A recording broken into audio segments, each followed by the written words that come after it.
Hey everybody, welcome back to my channel. In today's video, I'm bringing you all a little something different. I'm going to be making some Gulgula, but I'm going to be using an overripe plantain instead of bananas to make this recipe. This recipe was sweet, delicious, the Gulgulas were nice and fluffy, and everything you could want. So if you want to see how I put this together, then please keep on watching. So the first thing that we're going to start with is in a bowl, we're going to add in one overripe plantain. Ideally, you want this to be black on the outside or almost black. So this way it's sweeter and it's even softer to mash up. But all you're going to do is take your potato masher, or you can use a fork, and keep on mashing it down until it is well mashed up. Once the plantain is all mashed up, I'm going to be going in with some sugar. I'm using granulated sugar today, but if you want to use brown sugar, feel free to do so. All of the ingredients and the measurements will be left in the description box right below this video, so make sure you click there. A drop-down menu will appear, and all you need to do is scroll down a bit and everything is right there. And whenever I make anything sweet, I like to go in with just a little pinch of salt to balance out those sweet flavors. And I'm also going to be going in with some spices. I'm adding in freshly grated nutmeg and some ground cinnamon.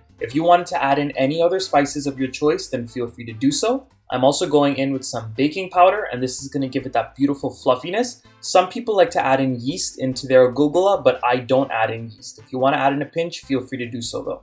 And I'm also going to be going in with some vanilla essence. You just want to mix all of these ingredients together until everything is well combined and the sugar is dissolved. And at this point, I'm going to be mixing in my all-purpose flour. And I like to add my all-purpose flour in batches, so this way it's easier to mix. And if you wanted to go in with your hands at this point to mix it up, you can definitely do that as well. Now, depending on how moist that plantain or the banana was that you were using, you might have to go in with a couple drops of water or milk to bring this mixture together. So I'm adding in a little bit of water today, but again, if you had some milk on hand, feel free to add some in to bring this all together and get it into a nice sticky dough. So this is what the mixture looks like after I finish mixing it all up.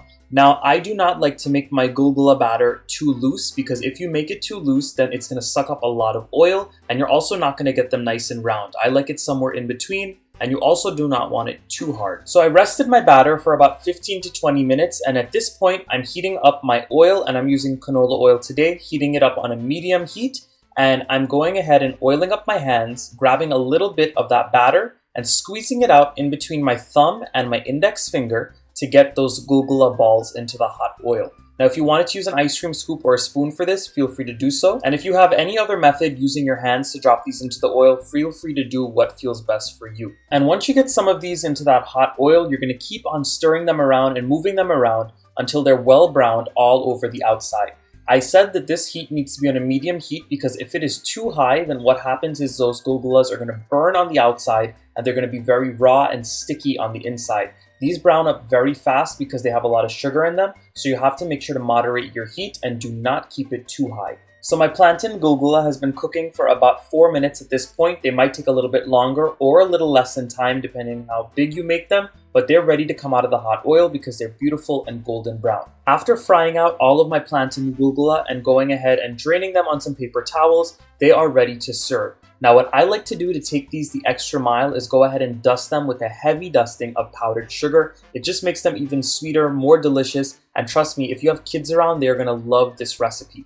Now, being that we're almost in November and getting into that holiday spirit, I know everybody's gonna be having get-togethers, parties, they're gonna wanna share different snacks, sweets, and baked goods with their family and friends. This is definitely something that you can try out because it was truly delicious. If you all enjoyed this recipe today, please go ahead and give it a thumbs up. Subscribe to my channel if you are not subscribed yet, and drop those comments down below and let me know what you all think I should be making next. I'll see you all again very soon.